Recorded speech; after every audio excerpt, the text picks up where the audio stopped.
ओम श्री राम जय राम जय जय राम। ओम श्री राम जय राम जय जय राम। ओम श्री राम जय राम जय जय राम।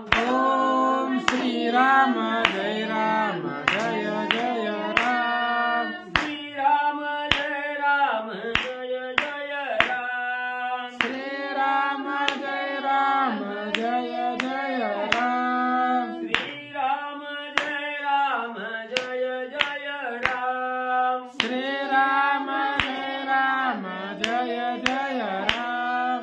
ओम श्री राम जय राम जय जय राम। ओम श्री राम जय राम जय जय राम।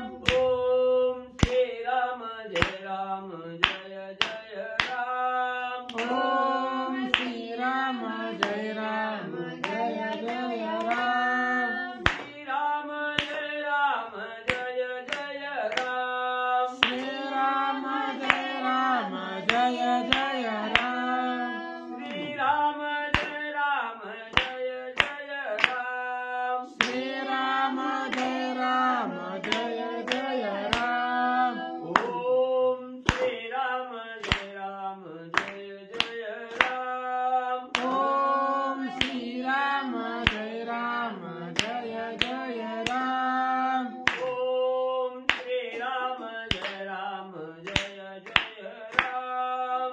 ओम श्री राम जय राम जय जय राम। श्री राम जय राम जय जय राम। श्री राम जय राम जय जय राम। श्री राम जय राम जय जय राम। श्री राम जय राम जय जय राम। ओम श्री राम जय राम जय जय राम। ओम जय राम जय जय राम। ओम श्री राम जय राम जय जय राम। ओम श्री राम जय राम जय जय राम। श्री राम जय राम जय जय राम। श्री राम जय राम जय जय राम। श्री राम जय राम जय जय राम। श्री राम जय राम जय जय राम। पुंडरीकावली विठ्ठल श्री ज्ञानदेव तुकाराम पंढरीनाथ भगवान की जय। राजाधिराज प्रभु रामचंद्र भगवान की जय। पवन सुत हनुमान की जय। त्रिदेव दत्त वासुदेव हरि। श्री गणेशाय नमः। श्री सरस्वती नमः। वक्रतुंड महाकाय सूर्यकोटि समप्रभा निर्विघ्नं कुरु मे देवं सर्वकार्येषु सर्वदा। गणनाथ रवि चोक्र बृहस्पति पंचायताने स्मरे नित्यवेदवाणी प्रवर्तते। गुरुर्ब्रह्मा गुरुर्विष्णु गुरुर्देवो महेश्वरा। गुरुर्साक्षात् परब्रह्म तस्मै श्री गुरवे नमः। श्रोतावर्तन्तु चित्तदेवात्री रुक्मिणी वरा पांडुरंगाय नमः। पुंडरीकावली हरि विठ्ठल श्री ज्ञानदेव तुकाराम पंढरीनाथ भगवान की जय। राजाधिराज प्रभु रामचंद्र भगवान की जय। पवन सुत हनुमान की जय। श्री गुरुदेव दत्त वासुदेव हरि। श्री गणेशाय नमः। श्री प्रभु रामचंद्राय नमः। सर्प शरबंधापासून सुटले राम लक्ष्मण। दोघी सज्जिले धनुष्यबाण ठाणमान साठोपे। श्री गणेशाला वंदन करून प्रभू रामचंद्राचं स्मरण आणि सद्गुरूशी शरण जाऊन कथेचं अनुसंधान आहे. जे इंद्रजितानं महादेवाच्या वरदानाचे असणारे सर्पवाहन त्या ठिकाणी प्राप्त झालेले होते आणि त्या सर्पवंदनामध्ये सर्पवाहनाच्या असणाऱ्या म्हणजे त्या ठिकाणी वंदनामध्ये राम लक्ष्मणाला त्या ठिकाणी पाळलं गेलं आणि त्या सर्पवंदनातून असणारे राम लक्ष्मण त्या ठिकाणी सुटले गेले. असणाऱ्या शरबंधातून मुक्त त्या ठिकाणी झाले आणि असणारा धनुष्य त्या ठिकाणी दोघांनी सज्ज केलेला आहे आणि पुढे रण करण्यासाठी युद्ध करण्यासाठी सज्ज झाले. सावध भवानी रघुनाथ सुग्रीवांगद जांबवंत विभीषण हनुमंत कपी समस्त आलिंगी. मग त्या ठिकाणी असणारे प्रभू रामचंद्र म्हणले चरबंधनातून सावध त्या ठिकाणी झाले, मुक्त झाले आणि आनंद झाला.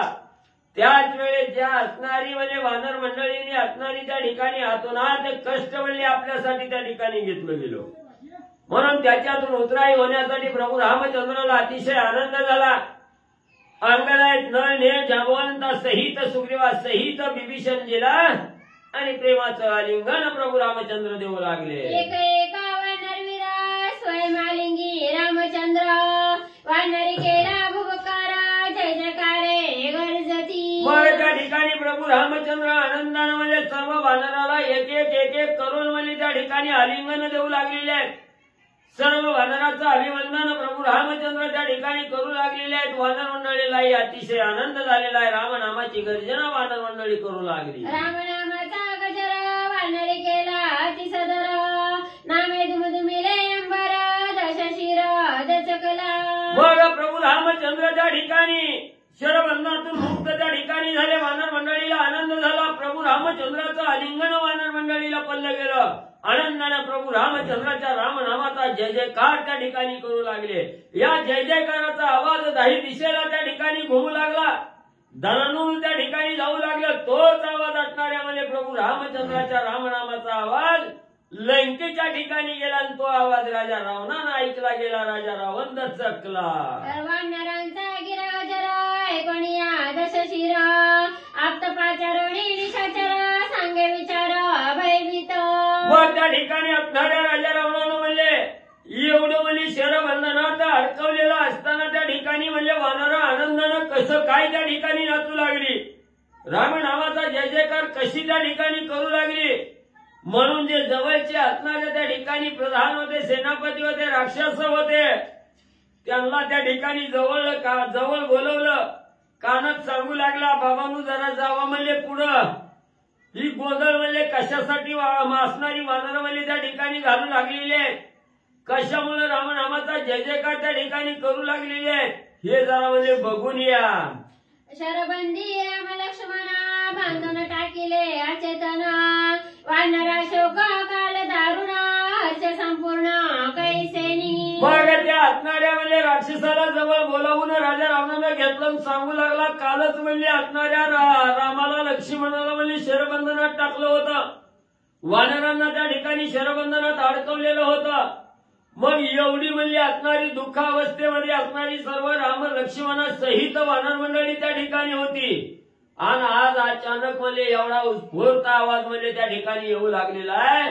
कशामुळे येऊ लागलेला आहे बघा जरा. तरी तुम्ही सौमित्र समवेत पावा शरबंदी रघुनाथ वानरा हर्षा किमर्थ समवृत्तांत आणावा. मग म्हणजे तुम्ही लवकर म्हणजे जावा ज्या ठिकाणी राम लक्ष्मणाला शरबंधनात त्या ठिकाणी टाकलेलं होतं इंद्रजितानं तिथं जावा. तिथं म्हणजे बघा ती शरबंधनात आहेत का सुटल्या ती.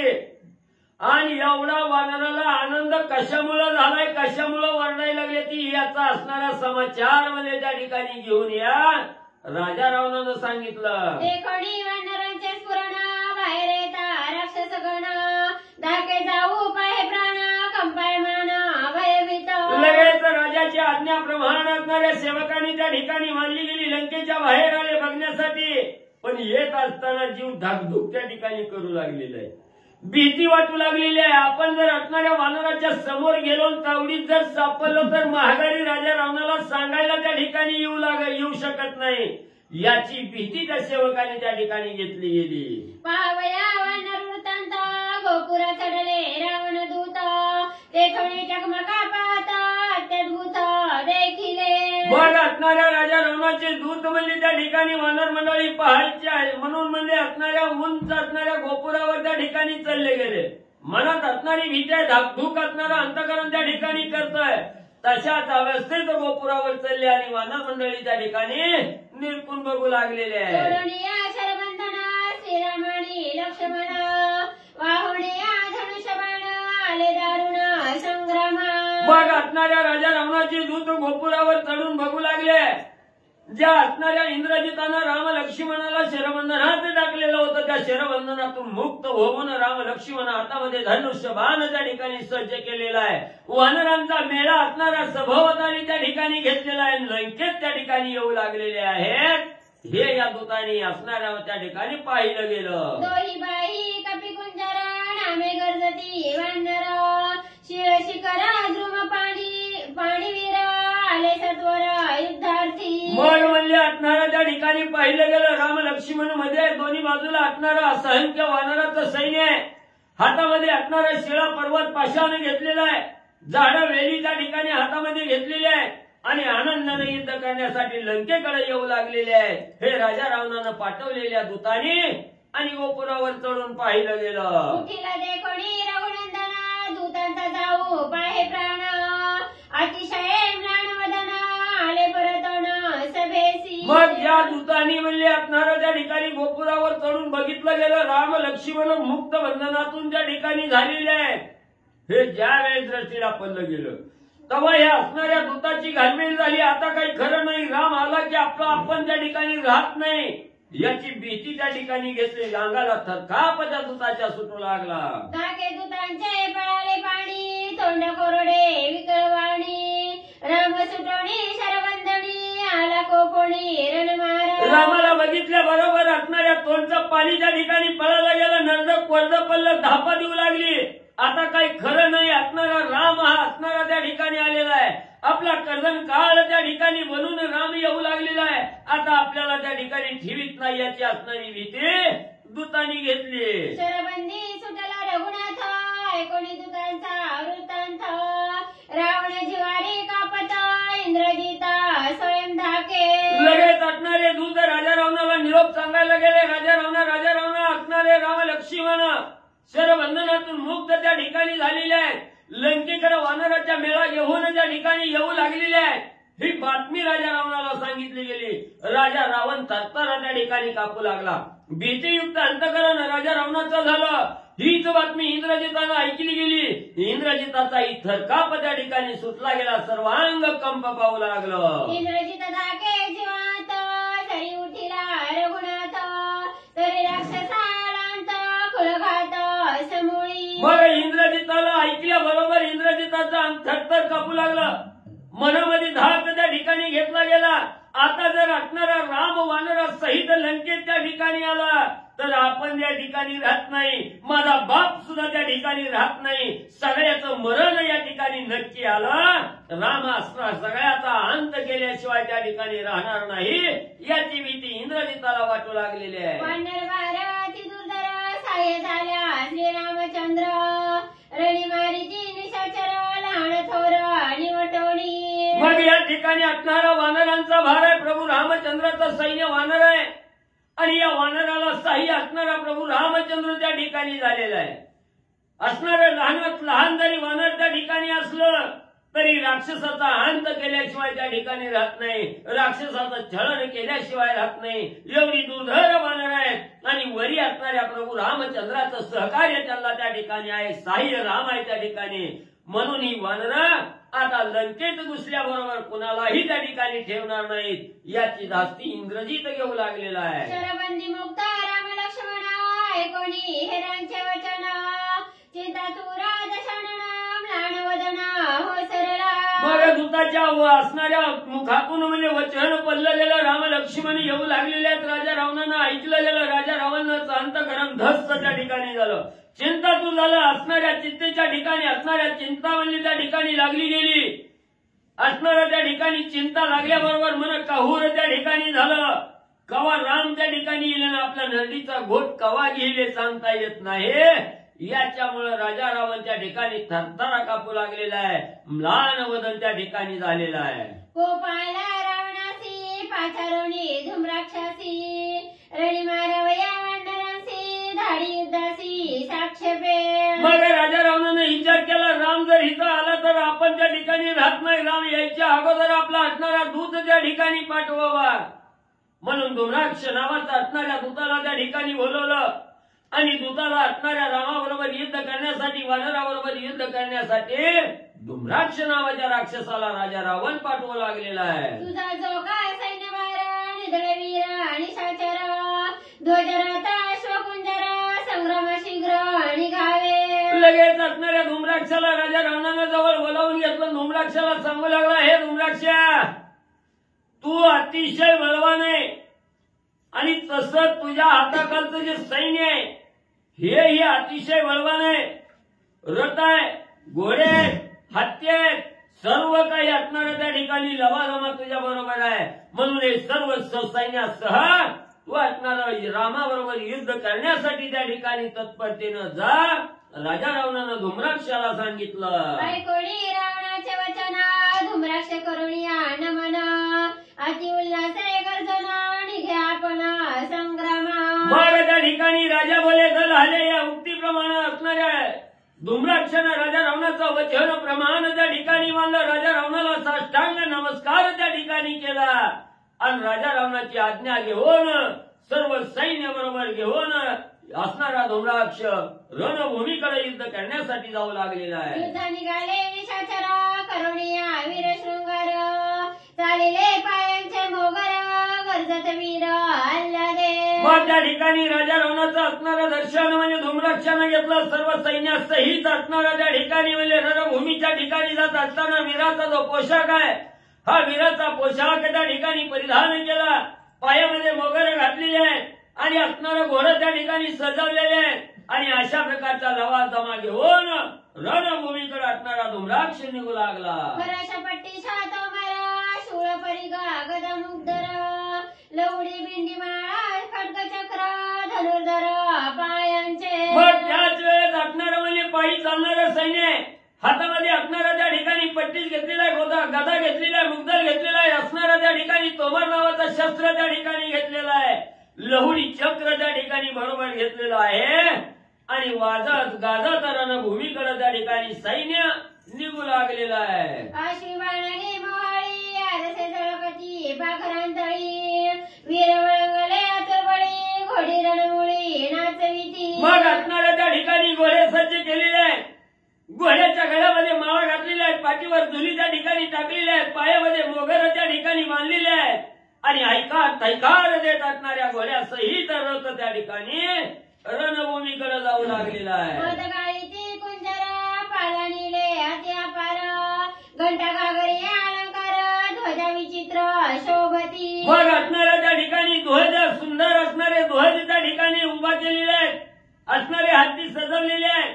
असणाऱ्या त्या ठिकाणी घुंगर पायामध्ये त्या ठिकाणी घातलेले आहेत. गळ्यामध्ये घंटा त्या ठिकाणी बांधलेले आहेत आणि वाजत गाजत असणारा तैकार करेत हत्ती सह रथ त्या ठिकाणी मध्ये निघू लागलेला आहे. दांतीलो शेंब्या तिखट वरी वळंगले वीरवाट रथ चालिले गडगडाट विरोधभट युद्धार्थी. मग त्या ठिकाणी असणारं म्हणजे असणाऱ्या लोहाच्या असणाऱ्या लोखंडी शेंब्या त्या ठिकाणी बसवलेल्या आहेत, झुल्या टाकलेल्या आहेत, तोरण पताका त्या ठिकाणी लावलेले आहेत आणि असणारं वाजत गाजत आनंदानं असणारं राजा रावणाचं सैन्य रणभूमीकडे त्या ठिकाणी जाऊ लागलेलं आहे. सिंहमुख वृक जंबुक खरा ती जुंपिला रंबर सुवर्ण पाखरा सालंकार रथावर शोभती. मग म्हणजे त्या ठिकाणी काही घोडे म्हणजे रथाला झुकलेले आहेत.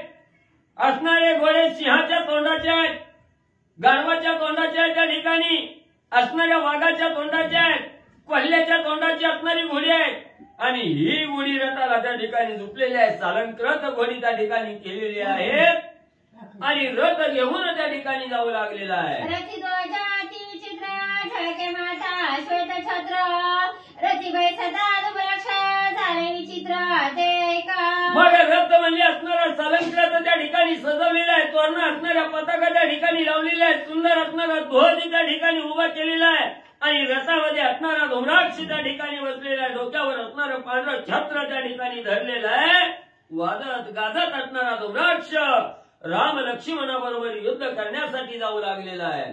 गृहद्रयवणी खरे खरी बैसला रथाच्या ध्वजावरी मांस बक्षिता गरी तरुदिरी श्वेत छत्रे करी या रक्त. मग त्या ठिकाणी म्हणजे हा असणारा युद्धासाठी जाऊ लागलेला आहे त्याच वेळेस एक असणारं गिधाळवली त्या ठिकाणी आलेला आहे. असणाऱ्या मांसाचा गोळा तोंडामध्ये घेतलेला आहे आणि तो असणाऱ्यामध्ये रथाला जो ध्वज त्या ठिकाणी लावलेला आहे, ह्या ध्वजावर असणारा तो गिधाळ येऊन त्या ठिकाणी बसलेला आहे. मांस त्या ठिकाणी खाऊ लागलेला आहे. त्या मांसाचं रक्त असणारं त्या धुम्राक्षाच्या डोक्यावर जे छत्र त्या ठिकाणी धरलेलं आहे त्याच्यावर असणारं रक्त त्या ठिकाणी पडू लागलेलं आहे. हे अपशकून असणाऱ्या धुम्राक्षाला त्या ठिकाणी घडू लागलं. ध्वजीकृत उडविता धुम्राक्ष झळपिला माथा, करुण त्याच्या छत्रपाता होय उडता आकाशी. मग म्हणजे असणाऱ्या धुम्राक्षानं बघितलं, गिधाडाला हुसकावून त्या ठिकाणी लावण्याचा प्रयत्न करू लागला. त्याच वेळेस त्या गिधाडानं असणारा छत्रभंग त्या ठिकाणी केला. मस्तकावर असणाऱ्या पंखाची झडप त्या ठिकाणी मारली गेली. छत्रपात असणाऱ्या आणि त्या धुम्राक्षाचा गिधाडानं केला आणि गिधाड उडून त्या ठिकाणी गेलं. अनेक उठिले उत्पात भूस्फोट राजद्वारी होत, सवयची झाला शनिपात वाजला गात आकाशी. मग म्हणजे त्या ठिकाणी दुसरा असणारा अपशकून घडला गेला. लंकेमध्ये 1993 जसा भूकंप त्या ठिकाणी झाला तसा भूकंपाचा हादरा त्या ठिकाणी बसू लागलं. दणदणा त्या ठिकाणी होऊ लागला. अग्नीच्या असणाऱ्या लाह्या त्या ठिकाणी पडू लागल्या. सर्व धरणी कंप त्या ठिकाणी असणारा होऊ लागलेला आहे. सगळ्याची दानादान त्या ठिकाणी होऊ लागली. वायू प्रतिकूळ दुर्धर रजे धाकोळले नेत्र, गगनी होणी वर्ष रुधिरा दुचिन्ह थोरा उठली. आणि अतिशय असणारा चक्रीवादळ सुटावा तसा असणारा वारा सुसाट त्या ठिकाणी सुटलेला आहे. सगळी जमिनीवरची धूळ आकाशात उडू लागलेली आहे. डोळ्यात असणारे धुळीचे कण त्या ठिकाणी जाऊ लागलेले आहेत आणि त्याच धुळीमध्ये आकाशातून रक्ताचा वर्षाव त्या ठिकाणी होऊ लागलेला आहे. सगळीकडे रक्त आणि त्या ठिकाणी पडू लागलेला आहे. दुश्चिन्हे अत्यद्भुत देखोनिया अति उत्पात, धुम्राक्ष झाला भयभीत चिंताग्रस्त पै झाला. मग हे आपण असणारं चांगलं कार्य करायला चाललोय, युद्धाला चाललोय, हा असणारा अपशकून त्या ठिकाणी घडू लागलेला आहे. ही दुश्चिन्ह त्या ठिकाणी आणि धुम्राक्षाला जाणवू लागली गेली. असणाऱ्या धुम्राक्षाचं अंतःकरण धस्स होऊ लागलं. मनामध्ये भीती त्या ठिकाणी घेऊ लागला. धुम्राक्ष थरथर त्या ठिकाणी हे दुश्चिन्ह पाहून उडू लागला. ऐशा अपशकुना भेना मागे परत आपण, विटंबे दंडीला रावण कानाक कान छेदोणी. मग धुम्राक्षाने विचार केला, एवढं जरी दुधर अपशकून त्या ठिकाणी होऊ लागलेला आहे, अशुभ चिन्ह त्या ठिकाणी दिसू लागलेलं आहे. मग या अशुभाच्या बेनं जर माघारी त्या ठिकाणी गेलो, पुढं अपयशी येणार आहे. म्हणून इथूनच माघारी त्या ठिकाणी गेलो तर राजाचं दंडन आपल्याला त्या ठिकाणी होईल. तोंडाचा असणाऱ्या डोक्याचा पाटपट काढला जाईल, तोंडाला काळं फासलं जाईल आणि त्याच्यावर पांढरं असणारं पट्ट त्या ठिकाणी ओढून गाढवावरून ढिंड गळ्यामध्ये चपलाची माळ असणाऱ्या गायीच्या शेणाची आंघोळ आणि हा राजा एवढा आपल्याला त्या ठिकाणी भोग भोगायला लावेल. म्हणून म्हणजे आता काय करावं, धुम्राक्षी विचार काय करतोय. मागे पळता विटंबना रणी फिरता मुक्तपणा, येणे उल्हासे तो जाणा निघे आपण युद्धासी. मग धुम्राक्षाने विचार केला, इथून रणभूमीला पाठ दाखवून माघारी जावं तर राजाचा दंड सहन त्या ठिकाणी करावा लागल. अपमानाला सामोरं त्या ठिकाणी जावं लागल. मग अपमान सहन करण्यापेक्षा इथून पुढे असणारं त्या ठिकाणी गेलो, रणभूमीच्या ठिकाणी युद्ध करत असताना असणारं मरण त्या ठिकाणी आलं तर या देहाचं सार्थक त्या ठिकाणी होईल, मोक्ष प्राप्त होईल. माघारी जाऊन नरकाला जाण्यापेक्षा पुढे जाऊन असणाऱ्या मोक्षाच्या मार्गाला त्या ठिकाणी जाणं होईल. म्हणून धुम्राक्षाला आनंद त्या ठिकाणी झाला आणि आनंदानं रथ गडगड करत आणि पुढे म्हणजे युद्धासाठी जाऊ लागला. नरक पाहता मागे पळता रणी पडल्या सायुज्यता, श्रीरामचरणी प्राण देता ब्रह्मस्वरूपता सुलभ. मग असणारा त्या ठिकाणी म्हणजे धुम्राक्षाने विचार केला, हा असणारा भवरूपी संसार आहे. हा संसार तर करत राहणार आहे, होत राहणार आहे. नाही मी केला तर आपोआप त्या ठिकाणी होणार आहे. पण हा संसार करत असताना जर भगवंत प्राप्तीचा मार्ग त्या ठिकाणी नाही धरला तर नरक प्राप्ती होणार आहे. का संसार करत असताना असंख्य गोष्टी या वाचेतून खोट्या त्या ठिकाणी घडतात आणि वाचेतून खोटं त्या ठिकाणी बोलल्याबरोबर असंख्य पातक असणाऱ्या मस्तकावर त्या ठिकाणी बसलं जातं. नरकाचा मार्ग त्या ठिकाणी प्राप्त होतोय. पण हाच संसार करत असताना जर परमार्थाच्या मार्गाला त्या ठिकाणी गेलं तर सायुज्य पद त्या होईल ही आशा असणाऱ्या धूम्राक्षानं त्या ठिकाणी धरली गेली.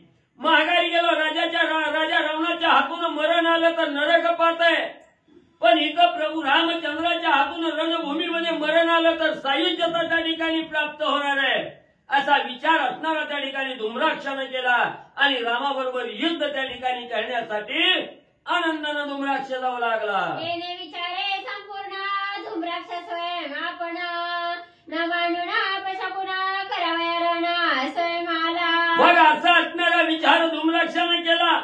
देह जावो अथवा राहो पांडुरंगी दृढ भाव हा भाव मनामध्ये ठसवला गेला. राजा रावणाकडे जाऊन अपमानित भोगून त्या ठिकाणी नरक पात भोगण्यापेक्षा रणभूमीच्या ठिकाणी रामाची विरोध भक्ती त्या ठिकाणी करून सायुज्यता प्राप्त त्या ठिकाणी करता येईल हा विचार मनामध्ये केला आणि असणाऱ्या प्रभू रामचंद्राबरोबर युद्ध करण्यासाठी आनंदानं वाजत गाजत असणाऱ्या अपशकुनाचा न विचार करता सायुज्य मुक्तीचा विचार त्या ठिकाणी करू लागलेला आहे आणि रामाबरोबर युद्ध करण्यासाठी धूम्राक्ष जाऊ लागलेला आहे. पश्चिमद्वारे जवळ निघत ते द्वारी युद्ध पवन म्हणत वानर भारे संयुक्त काळकृतांत वैसला. मग त्याच वेळेस असणारा म्हणजे बाहेर येण्यासाठी पश्चिम द्वारातून असणारा म्हणजे धूम्राक्षच्या ठिकाणी निघाला गेला. त्याच वेळेस पश्चिम द्वारावर असणारा त्या ठिकाणी हनुमंतरायाचं दर्शन झालं.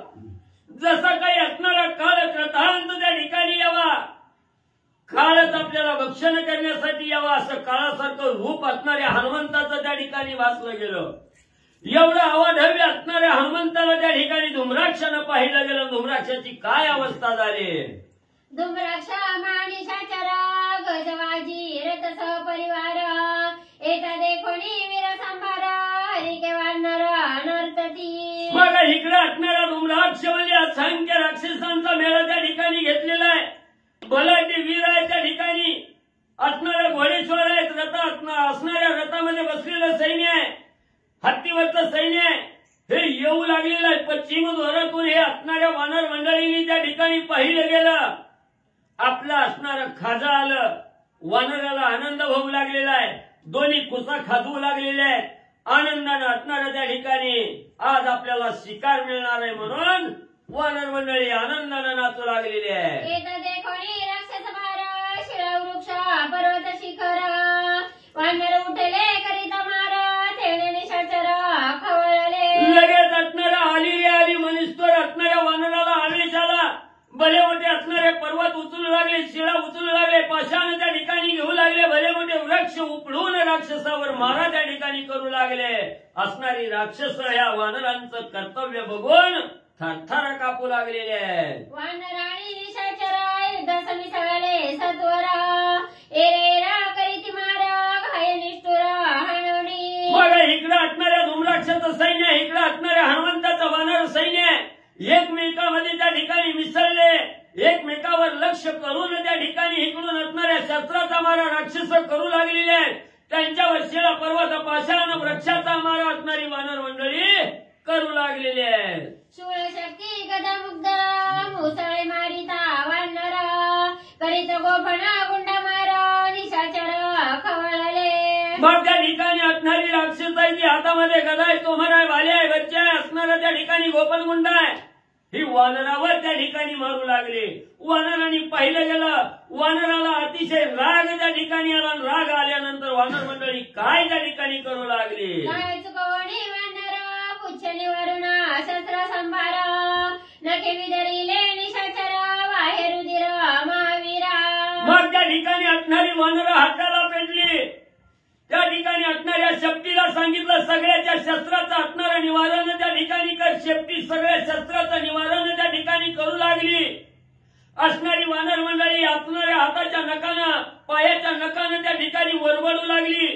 राक्षसाला असणारं त्राही करून त्या ठिकाणी सोडू लागली. सगळी राक्षस रक्तबंबाळ वानरांनी त्या ठिकाणी केली. वानर हणवणी मुष्टिघात राक्षसा पाडीती मूर्छित राक्षस जवळ मारू जात तव ते उडत आकाशी. मग वानर हाताला पेटलेले आहेत. दात खाऊन मुंग्या आवळून कसा गस म्हणजे तोंड गवसून म्हणजे त्या ठिकाणी मुक्याचा मार देऊ लागली. वानर असणारी राक्षस गाह्याळ त्या ठिकाणी ठिकाणी होऊ लागली. राक्षस धावत म्हणजे असणाऱ्या वानरावर शस्त्र मारण्याचा प्रयत्न केला की वानराने आकाशात उडी त्या ठिकाणी मारायची, शस्त्राचा मार त्या ठिकाणी चुकवायचा. राक्षस घायाळ असणाऱ्या वानराच्या मारा पुढे होऊ लागली. गगना उसळता वानर राक्षसी विंदोडी तीर बाणी खेळणी केलं मार नाचती कपिंद्रा रणन्मत्त.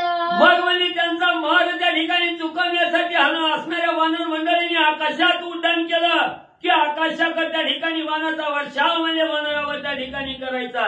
त्याचाही असणारा चुकवायचं, वानर आनंदानं इकडं असणारी बाजूला त्या ठिकाणी यायची, उड्डाण करायचं, आनंदानं नाचायचं आणि झाड शिळा पर्वत असणाऱ्या राक्षसावर त्या ठिकाणी फेकायचा. करावया राक्षसांची गात वानर होणी एकीभूत गगना उसळणी समस्त शिळा पर्वत वर्षती. मग सर्व वानरांनी असणारा विचार त्या ठिकाणी एक केला, हे राक्षसाला एकाला सुद्धा माघारी जाऊ द्यायचं नाही म्हणून भलं मोठं उड्डाण आकाशात त्या ठिकाणी करायचं. वरच्यावरी शिळा पर्वत पाषाण त्या ठिकाणी घ्यायचं, वृक्ष उपडायचं, आकाशात उड्डाण त्या ठिकाणी करायचं. वर्ण म्हणजे असणारं धनाधन राक्षसाच्या अंगावर सोडून टाकायचे.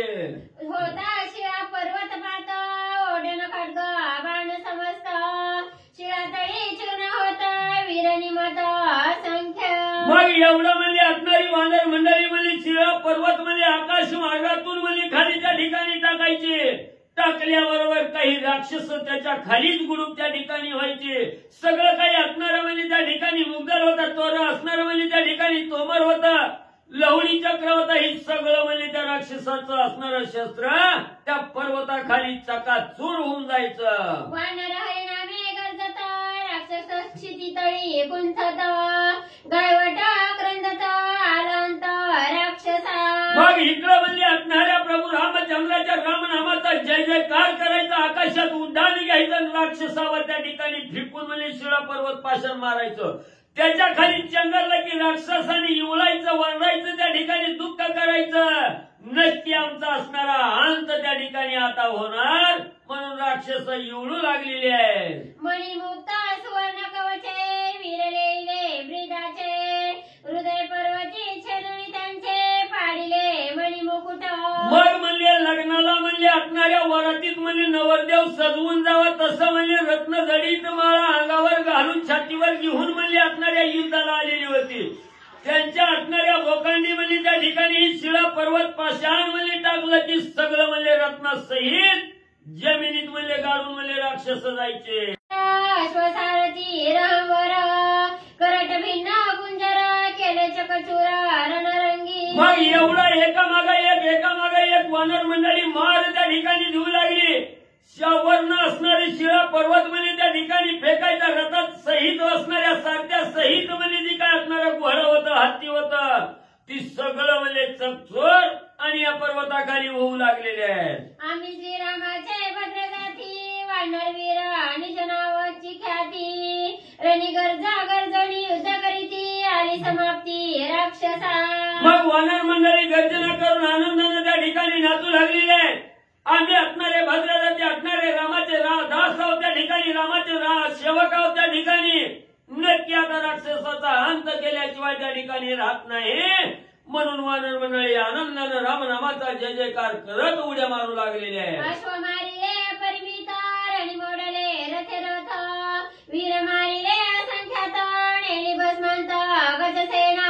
मग असणाऱ्या त्या ठिकाणी हत्तीवरची सेना होती, घोड्यावरची सेना होती, सगळी भस्मांची त्या ठिकाणी केली, सगळ्याचं निर्जलन त्या ठिकाणी केलं, सगळ्याला धुळीला म्हणजे असणाऱ्या वानरांनी मिळवलं. छत्रभंगुणी पडिले धरणी शस्त्रे लोळती रणांगणी रणी मारिले वीरश्रेणी रुधिरावणी प्रवाहे. मग एवढी म्हणजे त्या ठिकाणी मारली गेली, मोलधार त्या ठिकाणी करता येत नाही, असंख्य राक्षस त्या ठिकाणी मारली गेली. त्यांच्या असणाऱ्या मांसाचा चिखल झाला, रक्त असणाऱ्या धरणीवर त्या ठिकाणी वाहू लागलेला आहे.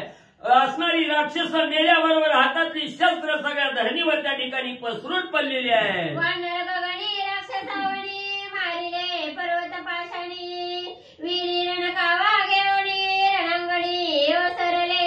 असणारी राक्षस धरणीवर आहेत, वानर आकाशात आहे, आकाशात त्या ठिकाणी उड्डाण घेतलेलं आहे. आकाशातून पर्वत शिळा त्या ठिकाणी फेकून सगळ्याचा निपात असणाऱ्या वानरांनी त्या ठिकाणी केलेला आहे. वानरी करिता महामार मारिला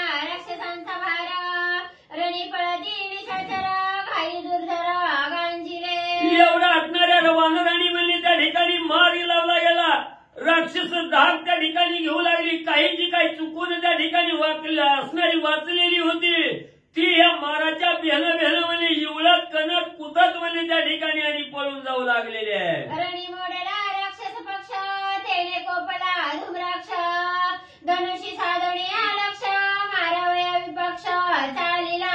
मग त्या ठिकाणी धुम्राक्षानं पाहिलं गेलं आपलं सैन्य त्या ठिकाणी संपू लागलेलं आहे. काही उरलेलं सैन्यही बिहून पळून त्या ठिकाणी जाऊ लागलेलं आहे.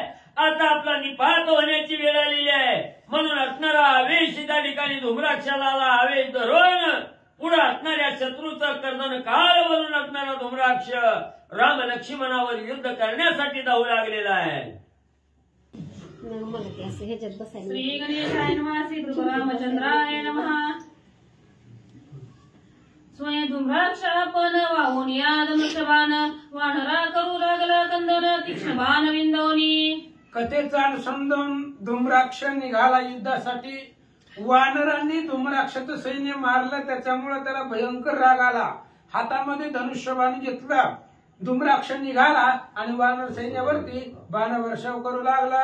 जेवी पर्वती पर्जन्यधारा तेवी बाणी विंदले वानरा एक लागल्या रुधिरधारा एक अंबरा उडाले. आणि पर्वतावरती पाऊस पडावा पावसाच्या थेंब पडावे धारा पडावेत अशा पद्धतीची धुम्राक्षाची बाण वानरांना लागू लागले. त्यामुळं कुणाच्या अंगामधून रक्त आलं कुणी त्या ठिकाणी आकाशामध्ये उडालं असं सांगतात. एक सर्वांग क्षत विक्षत एक पडले मूर्छित सवेची उठवणी युद्ध करीत एक विवळत शरघाते. आणि मूर्छित पडले. धुम्राक्षाचे बाण लागू लागले. कोणी बी उडू लागलं. अंगामधून जिथं जिथं बाण लागेल तिथून तिथून रक्त वाहत होता. कोणी त्या ठिकाणी बाण लागले तरी स्फुरण आणून युद्ध करू लागले.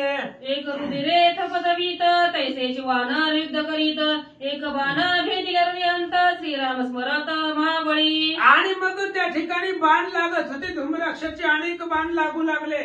कोणी त्या ठिकाणी असणारं सावध होऊन युद्ध करू लागलं. कोणी कुंठत पडू लागलं. कोणी रामाचं भजन करायला सुरुवात केली असं सांगतात. करिता राम नाम स्मरण स्वयंविरोधी जाती बाण एकाचे वाम पार्श्वविंदोन वानर गण त्रासिले. आणि मग बाण लागले शरीराला. धुम्राक्षाचे बाण घुसले. कोणी रामाचं भजन करत होता आणि राम नाम स्मरणाच्या बळावरती बाणानं जी जखमा झाल्या होत्या त्याचं वेदना होत नव्हत्या दुःख होत नव्हतं. उठून परत युद्ध करू लागले असं सांगतात. होता रे कोणी वानरग्रस्त तेने गोपला हनुमंत रणी खवळला कृतांत करावया घात धुम्राक्षा. हनुमंत ते असणारे मेन होते त्या सगळ्या वानरामध्ये. आणि आपल्या वानरांना बाण लागली. ही धुम्राक्ष मारू लागला. हनुमंताला भयंकर राग आला. म्हणजे आपण असतानाही आपल्या सैन्याला मारतोय धुम्राक्ष. म्हणून सप्तयोजन असणारी मोठी शिळा घेतली. दगड घेतला आणि धुम्राक्षावरती निघाले. हनुमंत कोपे करी सप्तयोजन शिळा थोरी घाली धुम्राक्ष रथावरती गिरगजरी गर्जोनी. हनुमंताला राग आला माझ्या सैन्याला मारतय म्हणून त्या ठिकाणी सप्तयोजन असणारी शिळा घेतली. मोठा असणारा दगड घेतला आणि धुम्राक्षाचा रथ होता त्या रथावरती दगड हनुमंतानं टाकला. मारावया धुम्राक्ष क्रोधे झाला दोरताक्ष दृढ साधोनी अनुलक्ष शत्रू पक्ष छेदावया. आणि या धुम्राक्षाला जीवच मारायचं. त्याचे असणारे रथ सारथी घोडे सगळे सगळे मारायचे. म्हणून रथावरती मोठी असणारी शिळा टाकली आणि एवढा भयंकर राग हनुमंताला आला. हनुमंते हानी तली शिळा न जळे विंदिता बाण जाळा न तुटे न फुटे शस्त्र मेळा अस्त्र सगळा अनिवार्य. हनुमंतानं सोडलेला दगड होता ते मोठाच्या मोठा भयंकर आकाराचा दगड पर्वतासारखा होता. आणि ती शिळा हनुमंतानं सोडली. धुम्राक्ष बाण सोडू लागला पण ती शिळा तुटत नाही फुटत नाही. बाणानं निवारण होत नाही त्या शिळेचं असं होऊ लागलं. ऐसे जाणोनी निर्धारी धुम्राक्ष ते अवसरी गदा घेऊन या करी पळाला दुरी लघु वेगे. आणि धुम्राक्षानं बघितलं हनुमंतानं मोठी शिळा सोडलेली आहे. धुम्राक्षानं प्रयत्न केला ती शिळा असणाऱ्या भंग पावण्याचा. पण अनेक बाण सोडून सुद्धा तो असणारे शिळा येत होती. मग धुम्राक्षाने विचार केला, ही जर दगड आपल्यावर पडला तर आपण वाचत नाही, म्हणून रथावरची गदा घेतली आणि त्या रथामधून धुम्राक्ष उडी टाकून पळाला असं सांगतात. अश्वसारथी रथकुंजर ध्वज पताका रथचक्र चापशर चक्र चामर केले चकचूर शळगाते. धुम्राक्षाने पाहिलं आपण जगतच नाही, इथं जर राहिलो तर, म्हणून गदा घेतली आणि रथावरनं उडी टाकून पळून गेला. हनुमंतानं सोडलेली शिळा त्या रथावरती आली. मग त्या रथामध्ये शस्त्रास्त्र ध्वज पताका सारथी घोडे गाढव जेवढी होती तेवढी सगळे शिळे खाली दाबून मरून गेले. गदा घेऊन या करतळी धुम्राक्ष पळाला महाबळी तेन हनुमंत कोपानळी राक्षस दळी मिसळला. आणि धुम्राक्ष वाचला, तो गदा घेऊन पळून गेला. रथ सोडला त्यानं आणि ती हनुमंतानं सोडलेली शिळा रथावरती आदळली. रथातलं काहीच वाचलं नाही, पण धुम्राक्ष वाचला, तो पळून गेला. हनुमंतानं पाहिलं, भयंकर राग आला. मग जे धुम्राक्षाचं सैन्य होतं ते सैन्य मारायला सुरुवात केली. इत्या वायूचा क्रम तैसा हनुमंती पराक्रम करावया राक्षसांचे भस्म स्वयंसंग्राम मांडीला. आणि मग जसं वायूचा वेग आहे, वायूचा जसा आक्रम आहे, तसाच हनुमंताचा पराक्रम आहे. हातामध्ये हनुमंतरायानं गदा घेतली आणि गदा घेऊन धुम्राक्षाच्या सैन्याला हनुमान मारू लागले. उच्च कवळोनी सैन्य मेसमेळी शिरछेदिनी करतळी कपीची न तुटे रोमावळी शस्त्र मेळी राक्षसा. आणि हनुमंतानं आपल्या शिफ्टीच्या आघातानं राक्षसाची मुंडकीच्या मुंडकी कवळू लागले. राक्षस शस्त्रास्त्र सोडू लागले हनुमंतावरती, पण हनुमंताची रोमावळी सुद्धा तुटत नाहीये राक्षसांच्या शस्त्रानं. हनुमंताला काहीच होत नाहीये असं राक्षस बोलतात. धूम्रपाणी आतुरबळी राक्षसा करिता रणरंगोळी बोंब उठली नादावळी राक्षस दळी आकांत. आणि आतुरबळी असणारे हनुमंतराय होते. त्या राक्षसांच्या शस्त्राने हनुमंताला काहीच होत नव्हता. राक्षसांचा वध होऊ लागला. वानर राक्षसांना मारू लागले, हनुमान मारू लागले, त्यामुळे राक्षसाचा अंत होऊ लागला. एकता हनुमंताचे नाव भेने सांडू पाहती जीव तोची संग्रामी आला स्वमेव कल्पात भय राक्षसा. राक्षसांना आधीच हनुमंताचं नाव ऐकलं तरी घाबरत होते. हनुमंताचं नाव जरी ऐकले तरी चळ राक्षस कापत होते. आणि तोच युद्धाला आलेला आहे, हनुमानच समोर आहे, त्याच्यामुळे त्याच्या नावाने राक्षस घाबरत होती. तो हनुमान आलाय म्हटल्याबरोबर सगळे राक्षस धाकानच मरू लागले. हनुमंतेसी रणमंडळी शाजर कांपती चळवळी राग देता पयारोळी दाता केळी राक्षसा. आणि हनुमंताला पाहिल्याबरोबर ज्याच्या नावानं घाबरत होती, ज्याच्या नावामध्ये एवढी दहशत होती, तो हनुमान समोर आलेला आहे. आणि हनुमंताला बघितल्याबरोबर राक्षस चळ कापू लागले. हनुमंतानं नुसती आरोळी जरी दिली, गर्जना जरी दिली, बुभुत्कार जरी केला तरी राक्षस धाकानं मरू लागले. फोडोनी राक्षसांची फळी आला धुम्रक्षाजवळी तोही राक्षस आतुरबळी दानू मेळी खवळला. आणि मध्ये येणारे जे राक्षस होते ते हनुमंतानं मारले. एकालाही ठुलं नाही, ठेवायचंच नव्हतं, सगळ्याला मारून टाकलं. आणि धुम्राक्षाच्या जवळ हनुमंतराय आले. मग पळून गेला म्हणले रथावरनं. आता कसं वाचतोय बघतो. हनुमान धुम्राक्षाच्या समोर आले. धुम्राक्ष सुद्धा आतुरबळी होता, उगच रावणानं पाठवलं होतं काय हनुमंताबरोबर. बलवान होता, त्याच्याही हातामध्ये गदा होती. काय करतो करोनी सैन्यांची रवंदळी धुम्राक्ष मारावया महाबळी शिखर घेऊन करतळी आला तात्काळ हनुमंत. आणि मधली जी राक्षस होती ती सगळी राक्षस हनुमंतानं मारली. मोठं असणारं शिखर हातामध्ये घेतला आणि धुम्राक्षाला जीव मारण्यासाठी त्याच्या समोर हनुमान आले. हनुमान आला देखोनी जवळी धुम्राक्ष झाला क्रोधानळी गदा गाते हृदय कमळी मरणा मेळी हानी तला. हनुमान जवळ आला बरोबर धुम्राक्ष राग आला, त्याला घाबरला होता पण राग बी आला. एवढं सैन्य मारलंय हनुमानही ती, त्याच्या पुढे कोणताच राक्षस टिकत नाही, त्यामुळे भीतीही वाटली, रागही भयंकर आला. आणि त्यावेळेस त्याच्या हातात जी गदा होती ती गदा धुम्राक्षानं हनुमंताच्या हृदयावरती मारले. घाऊ लागला हृदय कमळी गदा होऊनी केली रंगोळी धुम्राक्ष दये काळी स्वयंयाळी विस्मित. आणि त्या धुम्राक्षानं गदा हनुमंताच्या छातीवर मारली. आता गदा मारल्यावर हनुमंताला काहीच झालं नाही, पण ती गदाच भोगा झाली. कारण वज्र शरीर आहे हनुमंताचं, शरीर वज्र आईसे, कवळी ब्रह्मांड झोपुच्छे. हातामध्ये त्या ठिकाणी गदा घेऊन धूम्राक्षानं छातीवरती मारली हनुमंताच्या, पण हनुमंताला काही झालं नाही. ती गदाच कचूर झाली, त्यामुळं धूम्राक्षाला आश्चर्य वाटलं. शक्ती वरदाचे उद्रेक तेची गदेची कंटक, वरद गदास कंटक तिचे अकंत दाखत. वरदानाची ती गदा होती. गदा सामान्य नव्हती, ती वरदान युक्त असणारी गदा होती.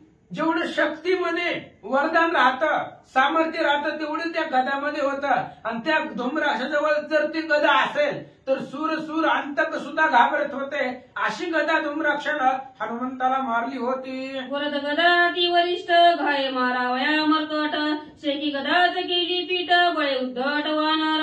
धूम्राक्षानं ती वरद गदा हनुमंताला मारण्यासाठी सोडलेली होती. त्याला वाटलं ही वरदानाची गदा आहे, हनुमान माकड आहे, लगेच मरून जाईल. पण गदा सोडल्याबरोबर त्याची गदा भुगा झाली, पण हनुमंताला काहीच झालं नाही. ते धूम्राक्षानं पाहिलं, भीती वाटू लागले.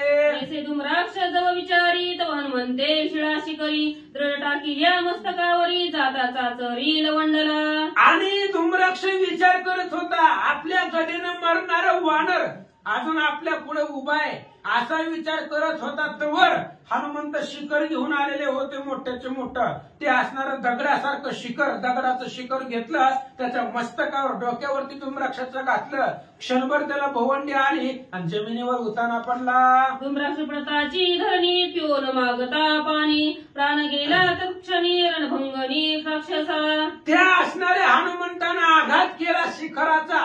शिखर, दगडाचं शिखर डोक्यावरती मारल्याबरोबर पाणी सुद्धा मागू दिलं नाही, पाणी मागायची वेळ सुद्धा येऊ दिली नाही. एवढ्या वेळामध्ये धूम्राक्ष मरून गेला, रणांगणामध्ये मेला. रणी पडगिया मुख्य धुरी सैन्य संभार निशाचर, मारिता उरले ते जे वीर अतिसत्वर पळाले. मुख्य असणारा योद्धा धूम्राक्ष होता आणि तोच धूम्राक्ष मारला हनुमंतानं. आणि मुख्य योद्धा मेल्यानंतर ना बाकीचं सैन्य युद्ध करत नसतं. ज्याच्या जीवावर आलंय तेच मेल्यावरती राक्षस लंकेमध्ये पळू लागले. पण जे वानर होते ते वानर मारू लागले. एक हुंबत हुंबत एक कनात कुतत, एक अतिशयेशी तिकत लंके आत पयाले. आणि राक्षसांचा मार, वानरांचा मार खाल्लेला होता राक्षसांनी. त्यामुळे कोणी आतळत आपटत पडत आडकडत हुंबत सगळा अंगामधून रक्त वाहत असे असणारे राक्षस आदळत आपटत लंकेमध्ये आले. रणी गौरवी रे वीर ओढती अंतरमाळा शिर, एक वादी रुधिरधार एकाचे उदरा नकफात. आणि वानरांनी गौरव केलेला होता ह्या राक्षसांचा. पण कसा? वानरांच्या नख्याने त्यांच्या असणाऱ्या राक्षसाच्या उदरामध्ये नख घुसलेली होती, तिथून रक्त वाहत होतं. कुणाच्या अंतरमाळा बाहेर काढलेल्या होत्या, कुणाचं त्या ठिकाणी सगळ्या शरीरामधून रक्ताच्या धारा वाहत होत्या. अशा प्रकारचा गौरव वानरांनी ह्या राक्षसांचा केलेला होता. वानरवीर जगजेटी न लागती पळत्या पाठी, घाय केले लंक त्रिकुटी बंब उटी राक्षसा. आणि वानर जगजेटी आहेत, वानर जगतामध्ये श्रेष्ठ आहेत.